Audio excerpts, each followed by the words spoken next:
Selamat siang semuanya. Assalamualaikum warahmatullahi wabarakatuh. Ya. Baik, pada pertemuan kedua ini, ya, saya akan membahas ya mengenai setting anggota pada Senayan Library Management System. Ya, pada mata kuliah pengembangan aplikasi perpustakaan. Ya, jadi pada hari ini saya jelaskan secara teorinya terlebih dahulu. Ya, nanti pertemuan berikutnya baru kita akan masuk ke dalam praktiknya. Ya, kalau kita lihat dari setting anggota, ya, atau membership, dan nanti ada yang namanya bibliografi, itu akan kita membahas di mana bagian yang terkait. Oke, next. Ya, jelas ya, mata kuliah pengembangan aplikasi perpustakaan itu ada 3 CPL, capaian pembelajaran lulusan. Ya, yang pertama, mampu menerapkan standar pengelolaan, pengembangan, dan pelestarian bahan perpustakaan dan bahan informasi lainnya secara profesional dengan implementasi teknologi informasi dan komunikasi yang efektif dan efisien. Ya.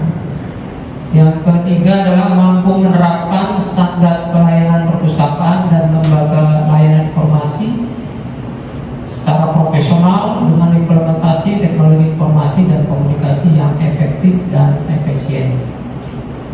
Dan yang ketiga adalah mampu menerapkan standar-standar analisis, pengkoleksian, klasifikasi, manipulasi, penyimpanan, temu kembali, pemindahan, diseminasi, dan penanganan informasi secara profesional dengan implementasi teknologi informasi, komunikasi yang efektif dan efisien. Ya, jadi pada mata kuliah ini, ya, pengembangan aplikasi perpustakaan itu akan menyasar 3 CPL. Ya, bahwasanya mata kuliah itu makin kesini adalah makin spesifik. Ya, dalam mata kuliah ini Anda dibebankan harus, ya, CPL ini harus lulus semua. Ya, CPL 3 CPL ini harus lulus semua. Ya. Apalagi di situ ada standar analisis pengkoleksian. Nah, di SLIM itu semuanya mencakup yang 3 CPL tersebut. Ya, baik, next. Berikutnya ada kemampuan akhir tiap tahapan belajar. Ya, ada yang namanya sub CPMK, kurang lebih sama, yang mengacu pada CPL. Ya, bahwasanya adalah, ya, S1 itu didesain untuk mengevaluasi sebuah website. Ya, next. Nah, ya, SLIM itu ada 2 jenis. Ya, ada jenis yang portable sama yang jenis, ya, source. Ya, jadi maksudnya, ya, kalau yang portable itu kita dulu tahun 2007-2006 itu bisa dicolokkan ke flash disk, bisa dibawa kemana-mana. Ya, jadi SLIM itu bisa diinstal tidak hanya di satu komputer. Jadi SLIM itu perpustakaan di kita itu bisa berpindah-pindah. Ya. Nah, generasi terakhir adalah SLIM 9 bulian. Ya, dulu ada yang namanya Matoa, Akasia, tampilannya sangat jauh itu. Ya. Terakhir adalah versi 9 bulian yang diambil dari, ya, yang diambil dari pohon yang ada di Kalimantan. Ya. Nah, ada beberapa istilahnya browser atau perambat. Yang pertama adalah Mozilla, Chrome, Opera, sama Edge. Edge itu kan bawaannya adalah dari PC-nya, ya. Oke. Nah, selama ini yang saya rekomendasikan adalah pakai yang Google Chrome. Ya, karena Google Chrome itu kan sekali punya email dia terkoneksi semuanya. Ya, ini Google Chrome. Oke, tapi kalau misalkan Kalau bisa setiap perambahan ini dikhususkan untuk satu selim aja. Karena nanti kalau ketika kalian sudah bekerja itu akan ada modifikasi, tapi Google Chrome-nya dibuat jadi apa istilahnya ya, sistem utamanya itu ada selimnya, kita mengerjakan semuanya jadi satu. Jadi ketika misalkan dibutuhkan clear, istilahnya saya bilang tuh clear cacat, ya dia akan hilang semuanya. Ya jadi diusahakan satu selim itu browsernya cuma satu aja. Ya berikutnya adalah persyaratan minimal. Ada Apache, MySQL, PHP, scripting, dan PHP MyAdmin. Ya. Tapi kalau yang portable, nggak usah pikirkan seperti ini, tinggal colok dua langkah sudah terinstall, terbuka otomatis. Ya. Tapi yang portable itu saran saya adalah untuk perpustakaan yang belum terkoneksi internet. Ya, belum terkoneksi internet. Nah, ya, tapi kalau yang source yang harus diinstal di dalam komputer satu persatu, ya itu harus dijadikan server. Misalkan servernya A, ada komputer B, C, D, E, itu mengacu ke server A. Ya, dengan catatan boleh terkoneksi internet dan juga ada kabel LAN-nya, local area network. Next. Ya. Berikutnya ada pengertian modul bibliografi. Jadi di dalam mata kuliah ini Anda minimal 4 dasar atau 4 modul yang perlu Anda kuasai. Yang pertama modul bibliografi, yang kedua adalah modul membership, yang ketiga adalah modul sirkulasi, yang keempat adalah modul laporan. Itu wajib kalian kuasai dasarnya itu, ya. Dikatakan di sini adalah mengelola data bibliografi atau metadata. Kita harus seragamkan semua. Ketika mengisi bibliografi, kita sepakat di situ adalah metadata. Ya, metadatanya kurang pas, ya. Atau kalau dalam keilmuan kita perpustakaan itu namanya 8 daerah bibliografi. Mudah-mudahan masih ingat. Itu biasanya semester 1, semester 2 yang masih baru dimulai dia 8 daerah bibliografi itu seperti ini. Oke ya. Next. Baik, ini adalah tampilan, ya, tampilan awal dari submenu Add New Bibliografi.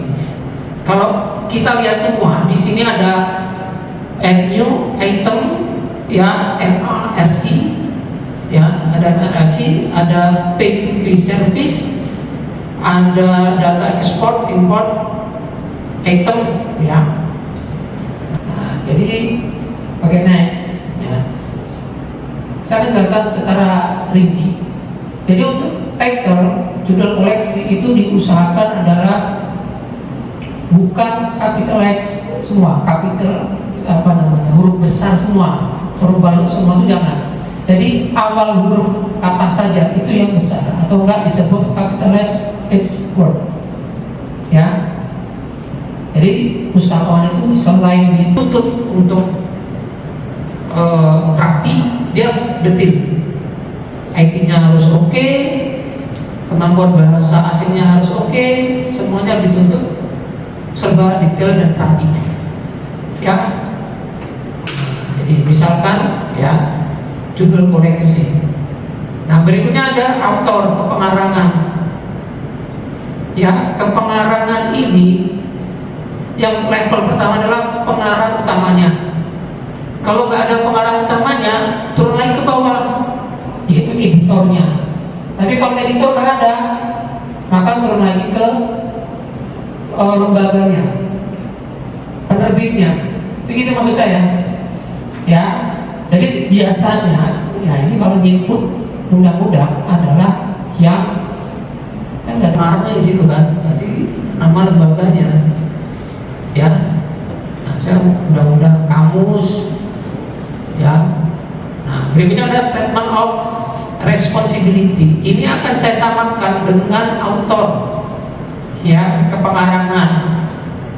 Meskipun di sini masukkan nama pengarang tanpa dibalik, di sini autor pun kita usahakan tidak usah dibalik nama itu, ya, tidak usah dibalik. Ada pernyataan edisi itu ditulis jangan ed titik satu, nggak usah, satu aja. Kan sudah ada tulisannya biasanya edisi kan kosong, terus ada 2 atau 3. Harus bisa dibedakan apa itu edisi, apa itu volume, ya, edisi atau volume itu harus bisa dibedakan. Apa edisi revisi, itu harus bisa dibedakan. Tapi bukan di mata lainnya, ya. Berikutnya adalah spesifik interinfo. Ya, ini tidak perlu saya jelaskan. Next. Oke. Ada yang namanya item code batch generator. Ini fungsinya ada 2. Fungsi yang pertama itu adalah kalau di sekolah itu kan ada buku paket, ya, buku paket. Nah, buku paket itu lebih baik menggunakan item code batch generator. Tapi kalau misalkan perpustakaan sekolah itu sudah punya buku induk, lebih baik kita jangan pakai generatornya, di generate-nya itu jangan. Ya, pengalaman sebelumnya, benar. Jadi item cost generator ini lebih baik prinsipnya seperti ini, nomor hidup mahasiswa, menunjukkan tahunnya, menunjukkan fakultasnya, menunjukkan prodinya, menunjukkan nomor urutnya. Konsepnya seperti itu, bikin nomor induk buku data, ya kan? Setelah itu kita sampul, setelah itu kita masukkan ke buku besar. Nah, buku besar itu maksudnya masuk ke dalam seling ini, ya. Berikutnya dari GMD, General Material Dissemination. Ya, kalau dia bukunya teks, berarti kita harus pilih teks. Kalau di perpustakaan sekolah itu biasanya ada globe, peta buta ya, yang besar itu kan ada peta. Nah, itu harus dimasukkan ke dalam slip. Nantinya wajib dimasukkan ke dalam slip, ya, menggunakan GMD. Ya, berarti kalau global, ya itu berarti bukan teks, berarti material non teks, misalkan seperti itu, ya. Next, ada ISBN, ya. Kalau untuk mahasiswa perpustakaan, saya yakin sudah bisa membedakan ISBN sama ISSN. Bedanya adalah di B sama di N, ya. Punya itu B-nya adalah book, ya. Nah, itu yang harus dibedakan. Kadang ada penulisan ISBN itu 978 garis, ya, 979, ada seperti itu. Ada yang tanpa garis 978, 979, kurang lebih seperti ini. Nah, kurang lebih seperti ini, 978, ya kan? Ada garisnya kan? 979. Boleh seperti ini, atau enggak 978, 979 baru kode berikutnya. Kurang lebih seperti itu, ya. Pilih yang mana, Pak? Ya, kalau kita lihat di Perpusnas, ISBN itu yang mengeluarkan adalah Perpusnas, perwakilannya adalah Perpusnas. Kalau Perpusnasnya kalau nggak salah dia pakai garis, berarti sekali ini pun pakai garis, harus pakai garis semua nanti. Di situ artinya konsisten. Baik, berikutnya ada, ya, penerbit, ya, ada tempat terbit. Saya rasa nggak perlu saya jelaskan ini. Ya, tempat terbit. Yang dikatakan tempat terbit itu adalah kotanya, ya, kotanya. Kalau misalkan dia kabupaten, tambahkan depannya kabupaten, atau enggak KAB titik, misalkan apa, begitu, ya. Ya, orang nggak akan tahu, misalkan, oh, diterbitkannya di Godean itu di Yogyakarta, ya kan? Nah, itu maksud saya, ya. Ada lagi kolasi atau deskripsi fisik, ya. Jadi kolasi ini itu adalah deskripsi fisik sebuah buku, berapa tingginya, berapa halamannya. Biasanya kan kolasi itu kan begini, ya, kan bisa begitu kan, titik koma 31 begitu kan, titik koma biasanya 23 cm. Oke. Ini dikatakan adalah halaman preliminaris, ya. Nah, halaman XII itu adalah gabungan di setelah cover sampai di halaman paling belakang itu kan ada halaman yang lain. Ini harus ada, ya. Baik, ya. Baik, berikutnya, ya, bisa pencet.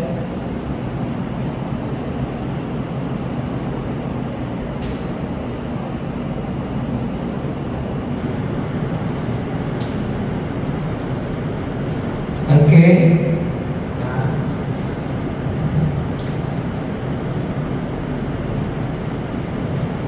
Baik, kita next. Berikutnya adalah klasifikasi. Klasifikasi ini dengan call number itu harus dibedakan, ya. Jadi yang saya jelaskan di sini adalah syarat wajib dari sebuah bibliografi, ya, syarat wajib dari sebuah bibliografi. Oke, next, ya.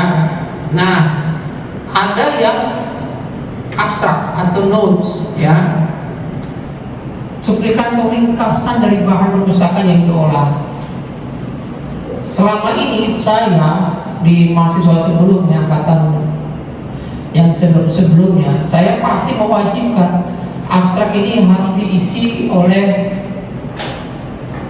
daftar isi. Abstrak ini harus diisi daftar isi, ya. Kalau kita hanya istilahnya apa ya, hanya di situ ada judul, nama pengarang, orang akan bosan. Buku ini membahas apa maksudnya. Tapi kalau kita lihat abstraknya, diisi daftar isi, apalagi daftar isinya itu detil, orang akan suka, akan baca satu persatu itu. Oh, saya padahal orangnya, misalkan kalau skripsi, dia akan melihat pada halaman tertentu saja. Ya, misalkan bacanya cuma di halaman 30, ya sudah di halaman 30 aja. Membahas ini, ya. Jadi ini bagian terpenting. Di sisi yang lain, dari segi apa namanya ya, pengunjung. Nah, ini dikatakan pengunjung unik. Semakin lama di halaman, ya, di halaman bukunya itu, opetnya itu akan semakin baik, karena dia bisa dikatakan, ya, dia pengunjung unik. Nah, Anda ini di sini datang ke sini adalah yang mau kuliah pada siang hari ini adalah pengunjung unik. Kalau Anda cuma lewat-lewat itu pengunjung biasa aja, ya. Nah, berikutnya adalah image yang menunjukkan identitas koleksi. Kalau di sebelumnya, mahasiswa sebelumnya, saya akan mewajibkan, ya, cover harus ada. Kalau bisa cover itu di-scan ulang, meskipun bisa di-download dari Google. Tapi kalau saya adalah saya scan ulang, ya, karena di situ, karena Anda men-scan, Anda juga belajar device scanner.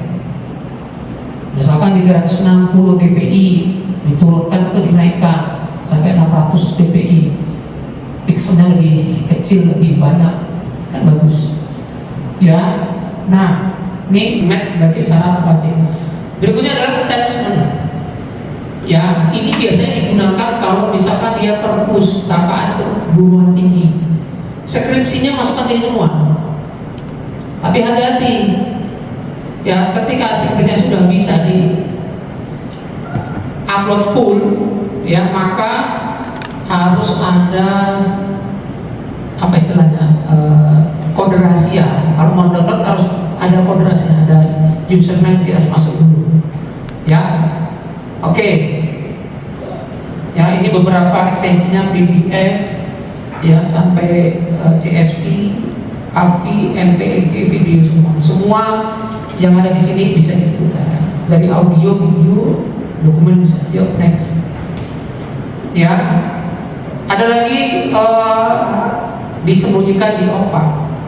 Biasanya disembunyikan di OPAC itu adalah buku-buku yang belum diolah secara bagus. Ya, ada lagi dipromosikan di halaman utama, yang artinya kalau buku baru kita klik yang promote ini, dia akan muncul di halaman OPEC-nya. Dan berikutnya ada label. Label itu ya, misalkan buku ini adalah buku favorit, ya udah ada labelnya, ada tag-nya, ya, TAG. Next. Nah, ini beberapa tadi contoh ya. Oke, yuk next. Nah, jadi kesimpulannya adalah penulisan wajib konsisten. Penulisan itu wajib konsisten, ya. Kalau nggak konsisten, kalau dilihat itu kurang indah, ya. Apalagi hurufnya besar semua, ya. Ada lagi gunakan cover berwarna. Udah zaman sekarang, apalagi AI ada di mana-mana. Pak, covernya yang ada hitam putih, karena bukunya ini sempat hilang, difotokopi ulang. Ada covernya cover fotokopi. Ya udah, masukkan ke AI, ChatGPT, suruh di restorasi, ya. Saya tuh bikin muncul yang bagus itu. Sekarang gampang sekali. Nah, berikutnya adalah abstrak wajib diisi dengan daftar isi yang tadi sudah saya jelaskan. Kalau buku itu dilihat dari daftar isinya, kalau jurnal itu dilihat dari abstraknya, dibaca di abstraknya. Kalau buku itu dibaca di daftar isinya. Sangat jarang membaca kata pengantar, sangat jarang membaca istilahnya halaman sambutan, itu sangat jarang. Dan yang paling terpenting adalah dilarang mengupload full PDF. Dilarang mengupload full PDF. Kalau Anda bekerja di perpustakaan sekolah atau perguruan tinggi, atau sekolah, kan banyak tuh buku-buku bacakan yang di toko oren, ya. Kalian download di situ. Nah, beli, ada 50.000 dapat banyak itu. Di download, dimasukkan Google Drive, terus di upload, diselip, itu melanggar hak cipta. Sudah ada kasus, kalau nggak salah setahun yang lalu atau 2 tahun yang lalu, ya. Jadi pustakawan itu jadilah pustakawan yang cerdas, gitu ya, berintelek, kritis, ya. Jangan hanya sebagai roda berputar aja, ya. Oke, next. Nah, baik, ya, itu terakhir pembahasan tentang yang namanya bibliografi. Baik, mungkin ada pertanyaan, ya? Mungkin ada pertanyaan. Mudah-mudahan harus ada, ya. Karena kalau diam ini maknanya dua, bisa mengerti atau memang benar-benar tak mau mengerti. Liberty mungkin. Terima kasih, Pak. Saya ingin bertanya pada bagian persyaratan SLIMS, minimal persyaratan SLIMS. Pertanyaan saya di sini,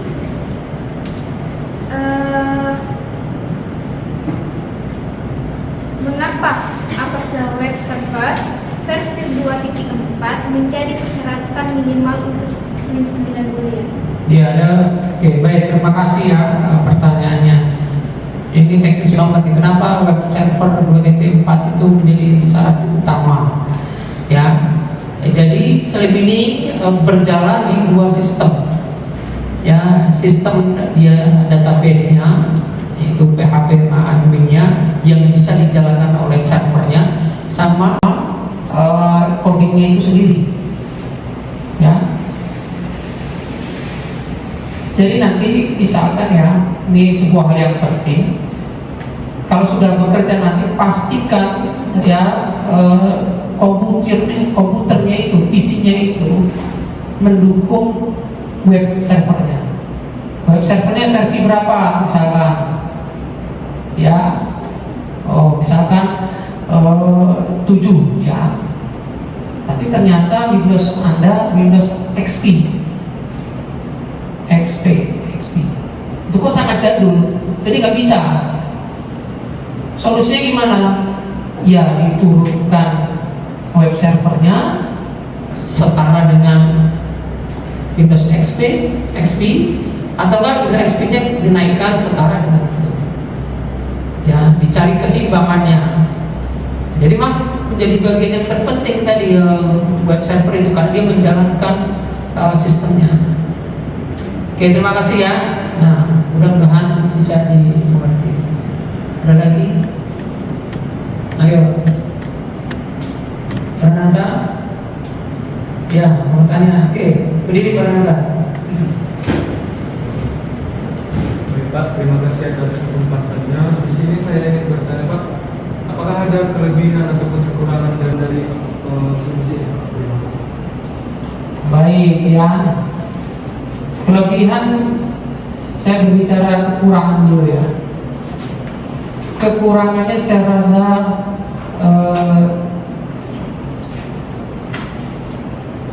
masih belum bisa ditemukan kalau versi saya ya. Karena saya mau dari tahun 2006, 2005 ya, 2006 lah, saya selalu mengikuti perkembangan Slim ya. Kalau berbicara kelebihannya, banyak sekali nih kelebihannya. Ya, salah satu kelebihan dari Slim ini adalah bisa dimonetisasi, bisa dimonet. Nah, ya kan, kalau yang biasa main FB Pro, ya udah tahu tuh monetnya. Slim ini bisa monetisasi, itu kelebihannya. Tapi syaratnya adalah tidak boleh subdomain. Ya, kalau misalkan usul itu kan misalkan dijilid.usu.ac.id itu nggak bisa dimonet, itu harus domain utamanya. Misalkan dijilid.usu.ac.id itu baru bisa dimonet. Ya, itu saya rasa kelebihan yang paling luar biasa adalah dimonetisasi. Ya, sampai sekarang Enlistlet mungkin kenal ya, mungkin tahu ya, belum pernah terdengar oleh saya bahwasanya Enlistlet itu bisa dimonetisasi, gitu ya. Jadi saya ingin Anda misalkan jadi pustakawan nanti, selain pustakawan yang berkarakter, ya berintegritas, berwawasan luas, ya cerdas, dan harus bisa melihat aspek ya komersilnya, ya aspek komersilnya. Ya. Saya rasa ya sudah cukup panjang kita diskusinya. Ya, nanti untuk prakteknya kita akan ke materi berikutnya. Ya, saya kira itu saja. Sekian dan terima kasih. Selamat siang semuanya. Sampai jumpa. Siang, Pak.